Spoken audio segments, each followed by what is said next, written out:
Cara mencari bangku bioskop, yang pertama kalian berikan dulu ya karcisnya kepada petugas penjaga pintunya saat pintu bioskopnya terbuka ya guys.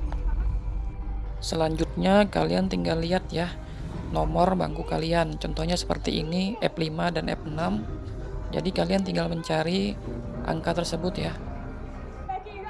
Cara mencarinya kalian tinggal lihat ya di bagian-bagian bawah seperti ini akan ada huruf-huruf ya seperti ini beserta nomor bangku dan tinggal disesuaikan dengan nomor bangku kalian ya guys. Nah, ini dia bangku aku huruf F ya.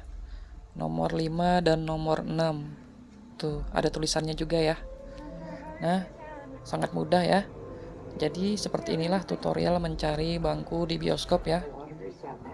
Selanjutnya kalian tinggal duduk cantik ya sambil santai menunggu filmnya diputar. Oke, sekian dulu videonya. Semoga video ini bermanfaat untuk kalian semua ya.